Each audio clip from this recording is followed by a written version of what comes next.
اللہ من الشیطان الرجیم بسم اللہ الرحمن الرحیم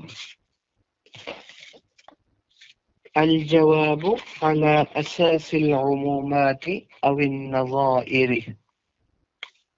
پیچھے یہ بات گزر چکی کل کے سبق میں۔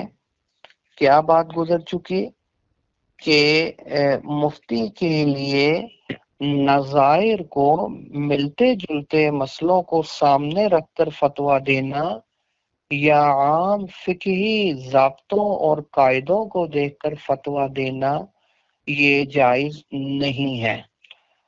ہاں، پہلے تو پوری کوشش کرے کسی طریقے سے صریح جزیہ واضح حوالہ مل جائے، اور ہمارے فقہا نے اتنی محنت کی ہے کہ تقریباً جو پیش آنے والے مسائل ہیں ان کے جوابات صراحتاً ذکر کر دیے ہیں۔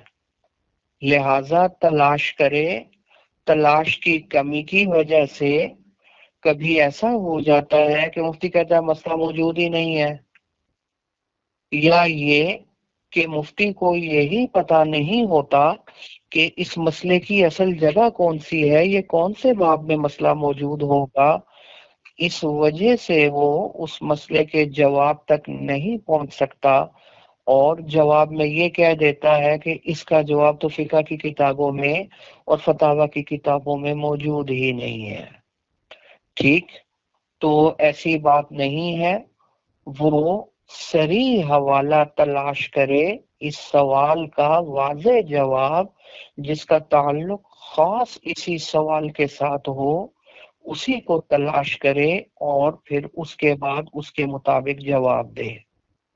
عام فقہی قاعدے کو یا ملتے جلتے مسائل کو دیکھ کر فتویٰ دینا یہ جائز نہیں ہے، اس میں غلطی ہو سکتی ہے۔ البتہ اگر واقعتاً کوئی مسئلہ ایسا ہو جو بہت تلاش اور جستجو کے بعد بھی سامنے نہ آئے تو پھر اب کیا کریں؟ تو اب یہ کریں کہ اگر مفتی مضبوط ہے، ماہر ہے، مضبوط ہے اور وسیع النظر ہے، بڑی گہری نظر رکھنے والا ہے، تو پھر گزر چکا تھا اس مفتی کے لیے جائز ہے کہ پھر وہ قواعد فقہیہ وغیرہ کو دیکھ کر بھی فتویٰ دے سکتا ہے۔ کمزور علم رکھنے والا، اس کے لیے یہ جائز نہیں ہے کہ وہ عام قواعد فقہیہ کو اور نظائر یعنی ملتے جلتے مسائل کو سامنے رکھ کر فتویٰ دے۔ یہ اچھے طریقے سے سمجھ لیں، آپ کے سامنے یہ صورتحال پیش آنی ہے۔ سمجھے، آپ نے واضح اور صریح حوالہ تلاش کرنا ہے۔ اب آج کے سبق میں اب وہی کہ عام قواعد فقہیہ اور نظائر کی بنیاد پر جواب دینا اور فتویٰ دینا، یہ کس کے لیے جائز ہے؟ جب مسئلہ بعینی ہی فتاوی کی کتابوں میں، فقہ کی کتابوں میں موجود نہ ہو تو پھر اس کیس میں عام قواعد فقہیہ اور نظائر کو سامنے رکھ کر بھی جواب دیا جا سکتا ہے۔ الجواب علی اساس العمومات او النظائر، پیج نمبر ہے 357، کہ عام قواعد فقہیہ اور نظائر کی بنیاد پر، اساس بولتے ہیں بنیاد پر جواب دینا، یہ صرف ماہر مفتی کے لیے جائز ہے، اور وہ بھی اس کیس میں جب بعینہ ہی مسئلہ موجود نہ ہو فتاوی کی کتابوں میں۔ سمجھے، وہی بات کہہ رہے ہیں۔ اما ان کان المفتی من اہل النظر والاستنباط، یہ بات پہلے بھی گزر چکی، اگر مفتی اہل نظر اور اہل استنباط ہو، مسائل کا استنباط کرنے کی صلاحیت رکھتا ہو اور اہل نظر ہو، یعنی مضبوط ہو، اچھا، اب یہ کیسے پتا چلے گا کہ مفتی صاحب اہل نظر اور مضبوط ہیں یا نہیں ہے؟ اس کا فیصلہ کیسے ہوگا؟ کوئی مفتی یہ کہے کہ میں مضبوط ہوں، میں شیخ الاسلام ہوں اور میں بڑی گہری نظر رکھتا ہوں، میری نظر بڑی وسیع ہے، تو اس کے کہنے کا اعتبار نہیں ہے، یا کوئی کچھ لوگ اس کو کہیں یہ تو شیخ الاسلام ہے، جیسے القادری صاحب کے حوالے سے، اور ایسی بہت سی شخصیات ہیں جن کو ان کے ماننے والے شیخ الاسلام کا لقب دے دیتے ہیں. نہیں، یہ کوئی گواہی اور دلیل نہیں بن سکتی اہل نظر ہونے کی. اس کی گواہی یہ بنے گی بشہادت اہل العلم فی زمانے، اس زمانے میں جو مضبوط اور بڑے عالم ہے اہل علم، وہ گواہی دیں مفتی صاحب کے اہل نظر اور اہل استنباط ہونے کی، کہ ان میں استنباط مسائل کی صلاحیت موجود ہے اور مفتی صاحب واقعی مضبوط اور اہل نظر ہیں. تو اس دور کے جو اہل علم بڑے حضرات ہیں ان کی گواہی کا اعتبار ہے، ہر ایرے غیرے کی گواہی کا اعتبار نہیں ہے. تو ایسے مفتی صاحب جائز لہو، ان کے لیے جائز ہے ان یستنبط حکم المسئلتی، کہ وہ کسی مسئلے کا حکم ان قواعد فقہیہ سے مستنبط کریں. ان یستنبط حکم المسئلتی، کسی مسئلے کا حکم ان قواعد فقہیہ سے مستنبط کریں، من العمومات الواردة في الكتب الفقہیتی، جو من العمومات ان عام قواعد فقہیہ سے، جو عام اصول، عام قاعدے، عام ضابطے جو فقہ کی کتابوں میں آ رہے ہیں فی الکتب الفقہیتی، وہ ان سے بھی حکم ایسے مضبوط مفتی صاحب مستنبط کر سکتے ہیں. وبالنظائر، اور ان نظائر اور ملتے جلتے مسائل سے جو فقہ کی کتابوں میں موجود ہیں، ایسے ماہر مفتی صاحب ان نظائر، ملتے جلتے مسائل سے بھی حکم مستنبط کر سکتے ہیں، المذکورۃ فیہا، جو فقہ کی کتابوں میں مذکور ہے، نظائر ملتے جلتے مسائل. لیکن کب؟ جب بعین ہی یہ مسئلہ فتاوی کی کتابوں میں موجود نہ ہو اور بڑے بڑے حضرات بھی اس کا اظہار کریں کہ واقعتاً یہ مسئلہ تلاش کے باوجود نہیں سامنے آ رہا، سمجھے، تو یہ ہماری فقہ کی کتابوں میں، فتاوی کی کتابوں میں موجود نہیں ہے. تو اس کیس میں ماہر اہل نظر اور مضبوط مفتی، جس کے مضبوط ہونے کی گواہی اہل علم دے رہے ہوں، وہ پھر ملتے جلتے مسائل کو سامنے رکھ کر فتویٰ دے سکتے ہیں، اور عام فقہی اصولوں کو مد نظر رکھ کر بھی اس مسئلے کا جواب دے سکتے ہیں. لیکن وَلَكِنْ لَا بُدَّ مِنَ التَّنَبُّهِ لِلْفُرُوقِ الَّتِي قَدْ تَحْدُثُ بَيْنَ الْمَسْأَلَةِ الْمَذْكُورَةِ فِي الْكُتُبِ وَبَيْنَ مَا سُئِلَ عَنْهُ، لیکن ان مفتی صاحب کے لیے بھی اس فرق کو سامنے رکھنا جو اس مسئلے میں اور فقہ کی کتابوں میں مذکور مسئلے کے درمیان میں جو فرق موجود ہے، اس کو سامنے رکھنا مفتی صاحب کے لیے بھی ضروری ہے. کما نبہ علیہ ابن عابدین رحمہ اللہ تعالی، جیسا کہ کل کے سبق میں ابن عابدین رحمۃ اللہ علیہ نے اس کی طرف پر تنبیہ فرمائی تھی. کل کے سبق میں یہ بات گزر چکی ہے، سمجھے. انہوں نے کیا فرمایا تھا کہ بڑے بڑے علماء نے ملتے جلتے مسائل کے درمیان جو فرق ہیں ان پر بڑی بڑی کتابیں بھی لکھی ہیں. بسا اوقات دیکھنے میں مسئلے ایک جیسے ہوتے ہیں، لگتا ایسا ہے کہ ان دونوں کا حکم ایک جیسا ہوگا، لیکن در حقیقت ان میں بڑا فرق ہوتا ہے. میں ایک آپ کو چھوٹی سی مثال دیتا ہوں. جیسے اب رمضان آ رہا ہے مثال کے طور پر، اب حکم یہ ہے، حدیث سے ثابت ہے، مسئلہ یہ ہے کہ اگر کوئی روزے میں بھول کر کھا لے اس کا روزہ نہیں ٹوٹتا. یاد ہی نہیں روزہ، وہ بھول کے کھا لیا، روزہ نہیں ٹوٹے گا. سمجھے؟ اب دیکھو، اب ایک آدمی ہے، ہم سے پوچھا کہ مفتی صاحب کے سامنے ایک سوال آ گیا کہ مفتی صاحب ایک بندہ وضو کر رہا تھا، اس کو روزہ یاد تھا، وہ بھولا نہیں تھا کہ میرا روزہ نہیں ہے، لیکن وضو کرتے کرتے جب اس نے کلی کی ہے تو غلطی سے پانی نیچے چلا گیا، جان بوجھ کر نہیں لے کر گیا، غلطی سے چلا گیا، روزہ یاد ہے، روزہ ٹوٹا یا نہیں ٹوٹا؟ ٹھیک ہے. اب وہ کہ اس کا ملتا جلتا مسئلہ تو موجود ہے، مفتی صاحب کے ملتا جلتا مسئلہ موجود ہے.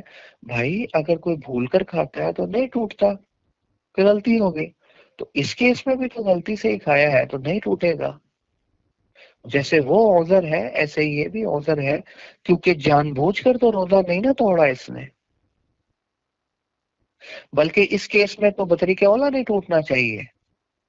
وضو کر رہا تھا، غلطی سے نیچے چلا گیا، کیونکہ جب وہ بھولا ہوا ہے وہ تو گرم کر کے کھا رہا ہے، ٹھنڈا کر کے برف ڈال کے بوتل پی رہا ہے، سمجھے، قصدن پی رہا ہے.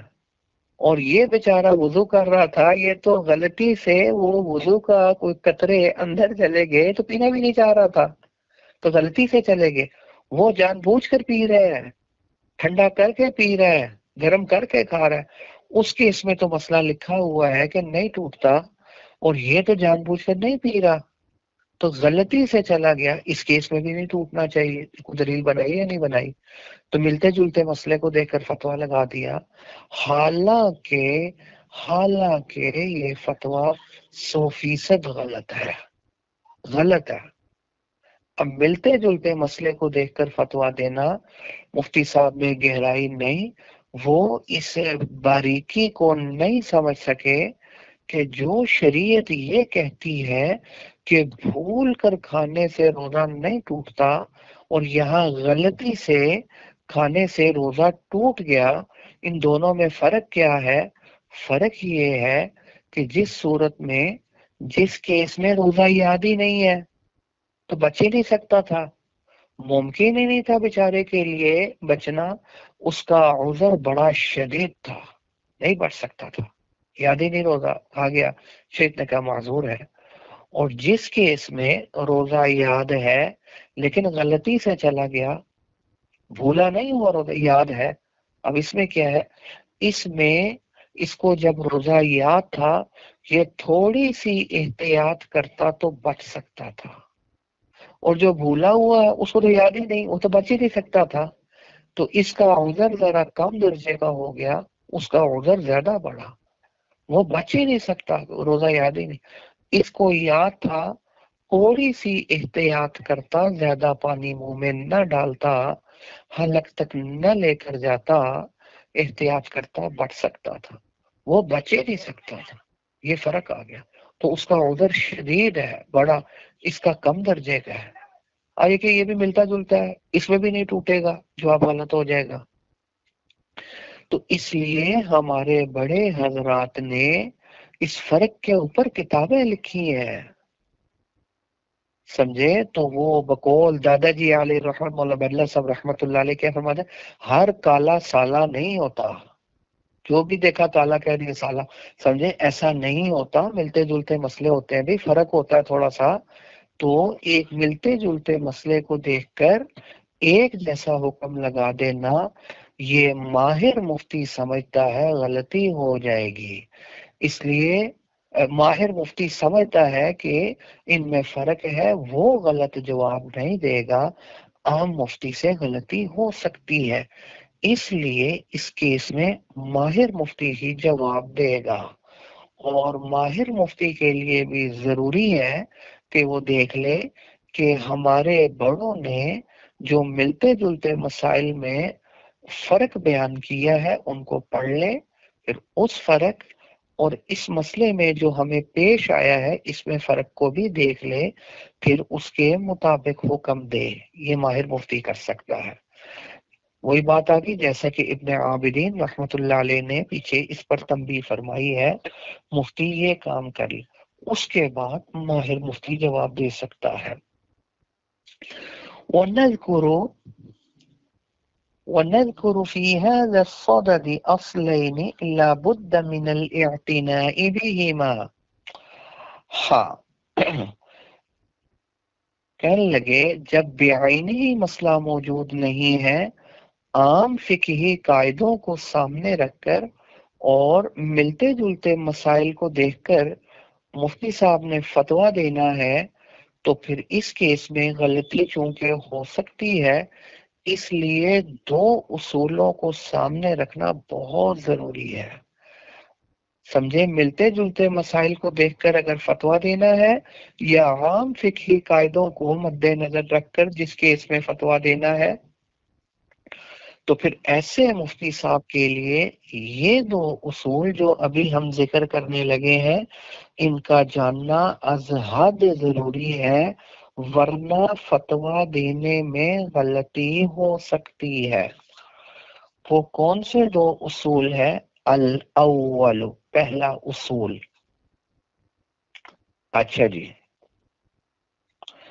پہلا اصول یہ ہے ان المسألة المذكورة في النصوص الفقهية قد تكون مبنية على الاعراف۔ یاد رکھنا ہماری نصوص فقہیہ میں، نصوص فقہیہ سے کیا مراد ہے؟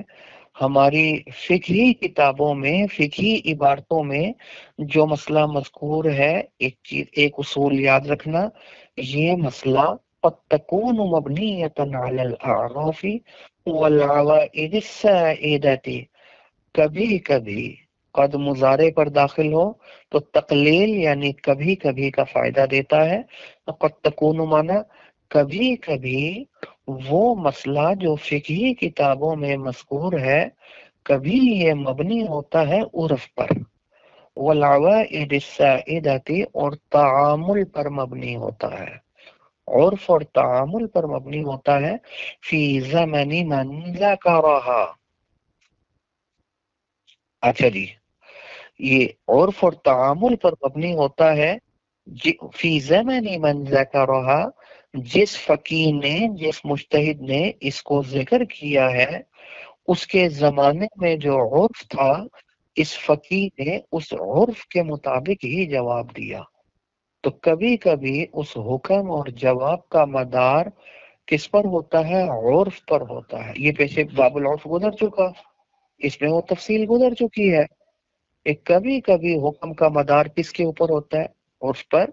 تو جس کیس میں آپ پیچھے پڑھ چکے حکم کا مدار عرف پر ہو تو پھر اس حکم کا تعلق عرف کے ساتھ ہوتا ہے، عرف ہے حکم ہے، عرف بدل گیا تو حکم بھی بدل جائے گا کیونکہ حکم کا مدار ہی عرف پر تھا،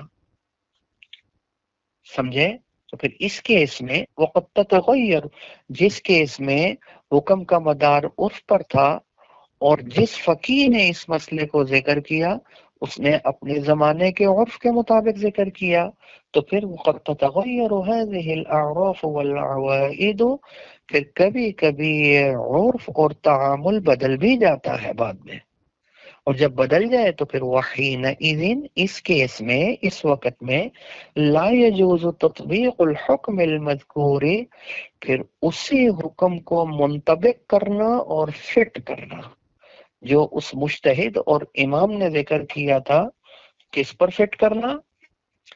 علی المسألۃ المسئول عنہا، کس مسئلے پر؟ جس کے بارے میں مفتی صاحب سے سوال کیا گیا، وہ اس پر فٹ، اس سوال پر فٹ کر رہے ہیں اسی جواب کو جو فقیہ نے اپنے زمانے میں دیا تھا، اور مفتی صاحب یہ نہیں دیکھ رہے کہ بھئی اس جواب کا مدار عرف کے اوپر تھا، اس امام نے، اس فقیہ نے، مجتہد نے اپنے دور میں جب یہ جواب دیا تھا تو یہ اس عرف کی بنا پر دیا تھا، تو اب تو عرف بدل گیا، تو عرف بدل گیا تو پھر جواب بھی بدلنا چاہیے، حکم بھی بدلنا چاہیے، ادھر نہیں دیکھ رہے تو پھر اس صورت میں بھی مفتی صاحب سے غلطی ہو جاتی ہے۔ تو یہ چیز بھی دیکھ لیں کہ جب وہ عام اصول کے تحت جواب دینا چاہ رہے ہیں تو پھر یہ دیکھ لیں مفتی صاحب کہ جس فقیہ نے اپنے دور میں جواب دیا تھا کہیں اس جواب کا تعلق عرف کے ساتھ تو نہیں تھا، تو اگر عرف کے ساتھ تھا تو پھر یہ دیکھیں اب عرف کہیں بدل تو نہیں گیا، اگر بدل گیا تو پھر اسی جواب کو اس کے اوپر فٹ کرنا یہ بڑی غلطی ہوگی، وہ جواب غلط ہو جائے گا۔ پہلے اصول یہ سامنے رکھیں کہ اس فقیہ نے اپنے دور میں جو جواب دیا کہیں وہ مبنی علی العرف ہے یا نہیں ہے۔ اگر عرف پر مبنی ہے تو پھر اگر عرف اب بدل گیا ہے تو پھر وہی والا جواب اس کے اوپر منطبق اور فٹ نہیں کرنا چاہیے، یہ جواب غلط ہو جائے گا۔ ایک تو اس اصول کو سامنے رکھیں، اور وقد ذکر ابن عابدین رحمہ اللہ تعالی، ابن عابدین علامہ شامی رحمۃ اللہ علیہ نے اس کی بہت سی مثالیں اس قسم کی پیچھے ذکر کر دی ہیں، باب العرف کے اندر بھی گزر چکی ہیں اس کی مثالیں کہ عرف کے بدلنے سے حکم بدل گیا۔ ثم قال، علامہ شامی رحمۃ اللہ علیہ نے اس قسم کی مثالیں بیان کرنے کے بعد پھر فرمایا کیا؟ فَهَذَا كُلُّهُ وَأَمْثَالُهُ دَلَائِلُ وَاضِحَةٌ، کیا فرمایا؟ یہ فرمایا کہ فَهَذَا كُلُّهُ وَأَمْثَالُهُ دَلَائِلُ وَاضِحَةٌ، کہ یہ فَهَذَا كُلُّهُ وَأَمْثَالُهُ، یہ ساری تفصیل اور اس سے ملتے جلتے مسائل، یہ سارے مسائل وَأَمْثَالُهُ، اس سے ملتے جلتے مسائل واضح دلیل ہیں اور دلائل ہیں اس بات پر کہ ان المفتی لیس له الجمود على المنقول فی کتب ظاہر روایت، کہ مفتی کے لیے یہ جائز نہیں ہے کہ جیسے مسئلہ ہماری فتاوی کی کتابوں میں، ظاہر روایت کی کتابوں میں جیسے مسئلہ مذکور اور منقول ہے اسی کے اوپر جمع رہے، اسی کے اوپر ٹکا رہے، اسی کے اوپر جمود اختیار کر لے، اسی پر ٹھہرا رہے، یہ مفتی کے لیے جائز نہیں ہے۔ کہ جی چونکہ ظاہر و روایت میں یہ جواب آ گیا، اس مسئلے کا یہ حکم بیان کیا تو میں بھی یہی حکم ہمارے سامنے جو مسئلہ ہے اس کا بیان کروں گا، مفتی کے لیے جائز نہیں ہے کہ اسی پر اڑا رہے، کیونکہ یہ بھی تو ہو سکتا ہے کہ اس حکم کا مدار جو ظاہر و روایت میں موجود ہے اس دور کے عرف کے ساتھ ہو، اور اب عرف بدل گیا ہو اور وہ کہے جی کہ چونکہ ادھر آ گیا ہے تو پھر میں تو اسی کے مطابق جواب دوں گا، نہیں، یہ جائز نہیں ہے۔ لکیر کا فقیر نہیں بننا، بلکہ یہ دیکھنا ہے، یہ غور کرنا ہے کہ یہ جواب جو ظاہر روایہ میں یا فتاوی کی دوسری کتابوں میں منقول ہے یہ کہیں اس کا تعلق عرف کے ساتھ تو نہیں ہے، یہ غور کر۔ اگر عرف کے ساتھ ہے تو پھر کیا وہ والا عرف ابھی موجود ہے یا بدل گیا ہے؟ اگر بدل گیا ہے تو پھر اس کا جواب بھی بدل جائے گا۔ اسی لیے کیا فرمایا علامہ شامی رحمۃ اللہ علیہ نے یہ مثالیں ذکر کرنے کے بعد فرمایا کہ ان المفتی لیس له الجمود، اس کے لیے جمے رہنا اور ٹھہرے رہنا کس بات کے اوپر کہ ظاہر روایت کی کتابوں میں جیسے مسئلہ منقول ہو کر ہمارے سامنے آ گیا، من غیر مراعات الزمان و اہلی، جبکہ وہ زمانے کی رعایت نہ کرے مفتی، یعنی زمانے کے عرف کو نہ دیکھے، وہ اہلی ہی، اور زمانے والوں کو، اہل عرف کو بھی نہ دیکھے اور عرف کا بھی نہ دیکھے، کہ جیسے مسئلہ آ گیا ظاہر و روایہ میں فتاوی کی کتابوں میں ویسے ہی مسئلہ آ گیا ویسے ہی حکم بیان کر دوں گا، یہ سخت غلطی ہوگی، یہ مفتی کے لیے جائز نہیں ہے۔ وہ اللہ، اگر وہ ایسا کرے گا یضیع حقوقا کثیرۃ، بہت سارے لوگوں کے حقوق ضائع کر دے گا، وَيَكُونُ ضَرَرُهُ أَعْظَمَ مِن نَفْعِهِ، تو پھر ایسے مفتی کا ضرر زیادہ ہو جائے گا، نقصان زیادہ ہوگا اور نفع کم ہوگا۔ سمجھے؟ یہ مفتی زیادہ نقصان کرے گا، لوگوں کے حقوق ضائع کر دے گا، سمجھے؟ وہ کسی کا حق کسی کو دے رہا ہے اور کسی کا کسی کو دے رہا ہے، لوگوں کے نقصان شروع ہو جائیں گے، سمجھے؟ اس لیے مفتی کے لیے ضروری ہے کہ ایک اس اصول کو سامنے رکھے کہ یہ حکم مبنی علی العرف ہے یا نہیں ہے، اس کے اوپر غور کرے، پھر یہ عرف بدلا ہے یا نہیں بدلا، پھر اس کے مطابق جواب دے۔ ایک تو اس اصول کو اپنے سامنے رکھے۔ والثانی، دوسرا مفتی کے لیے ضروری ہے کہ وہ اس اصول کو بھی پیش نظر رکھے۔ کون سا اصول؟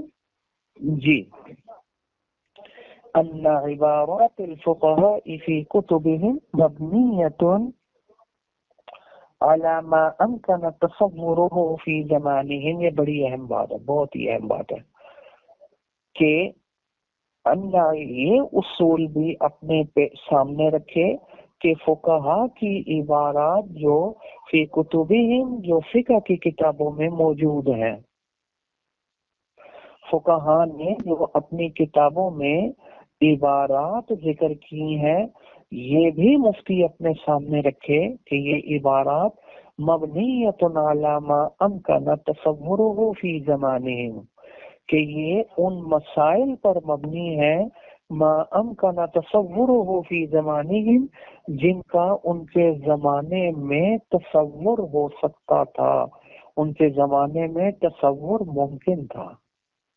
یہ جتنے مسائل فقہا نے اپنی کتابوں میں ذکر کیے ہیں، یہ وہ مسائل ہیں جو ان کے زمانے میں پائے جا سکتے تھے، یہ ان مسائل کا جواب دیا ہے، سمجھے؟ ان مسائل کا جواب نہیں دیا جو ہمارے زمانے میں موجود تھے۔ آج 1200 سال بعد، 1000 سال بعد جو مسائل پیش آ رہے ہیں، ممکن ہے ان کے تصور میں بھی نہ ہو یہ مسائل، ان کے ذہن میں بھی نہ ہو، تو ان مسائل کا جواب وہ کیسے دے سکتے ہیں؟ اب ان کے ذہن میں ہی نہیں ہے کہ ایسا بھی کوئی مسئلہ پیش آ سکتا ہے، سمجھے؟ تو ان مسائل کا وہ جواب نہیں دے سکتے، تو انہوں نے ان مسائل کا جواب دیا جو ان کے زمانے میں پیش آئے ہوئے تھے یا پیش آ سکتے تھے، پیش آنا ممکن تھا، ان مسائل کا جواب فقہا نے دیا ہے۔ لہذا فقط ہمارے مسائل کا جواب تو انہوں نے نہیں دیا، لہذا یہ اصول بھی مفتی سامنے رکھے۔ اور پھر فقط یذکرون الفاظا عامتا، پھر کبھی ایسا بھی ہوتا ہے کہ فقہائے کرام، اللہ تعالیٰ کروڑ رحمت نازل فرمائے ان کی قبروں پر، سمجھے؟ یہ ایسے الفاظ ذکر کرتے ہیں جو عام ہوتے ہیں، عام الفاظ ذکر فرماتے ہیں، تشمل بظاہر، یا جو اپنے زمانے میں مسائل پیش آتے تھے یا آ سکتے تھے، تو ان کے جواب میں یہ فقہا ایسے الفاظ ذکر کرتے تھے جو عام تھے، اور تشمل بظاہرہا، اور بظاہر یہ الفاظ شامل تھے، احوالاً، ان حالات کو بھی، ان احوال کو، ان مسائل کو، استجدت بعدہم، جو ان کے بعد نئے نئے پیدا ہوئے۔ ان کے ذہن میں تو نہیں تھا کہ ہم ان مسائل کا بھی جواب دے رہے ہیں جو بعد میں پیش آ رہے ہیں، انہوں نے تو ان مسائل کا جواب دیا جو ان کے دور میں پیش آ سکتے تھے، لیکن جب جواب دیا تو ایسے عام الفاظ ذکر کیے کہ جو بظاہر آج کل کے نئے مسائل پر بھی فٹ آ رہے ہیں۔ یہ اتفاق ایسا ہو گیا، حالانکہ وَلَمْ تَكُنْ مُتَصَوَّرَةً فِي عَهْدِهِمْ، ان کے دور میں تو تصور بھی نہیں ہو سکتا تھا ان مسائل کا۔ ایک چیز ذہن میں ہی نہیں ہے، ایک چیز کا تصور بھی نہیں ہو سکتا، ذہن کے کسی گوشے میں نہیں ہے، تو کیسے ممکن ہے کہ اس کو جواب دے دیں؟ سمجھے؟ انہوں نے اپنے دور میں جو مسائل پیش آ سکتے تھے ان کا جواب دیا، اور بسا اوقات ایسے الفاظ سے جواب دیا جو عام تھے، اور آج کل کے دور میں جو مسائل پیش آ رہے ہیں بظاہر ان پر بھی فٹ آتے تھے، سمجھے؟ حالانکہ اس دور میں، ان کے دور میں ایسے مسائل لم تکن متصورتاً، ان کا تصور بھی نہیں، لیکن اتفاق ایسا ہے کہ ایسے عام الفاظ تھے جو آج کے دور میں مسائل کے اوپر بھی فٹ آ رہے ہیں۔ لہٰذا اس اصول کو سامنے رکھو، جب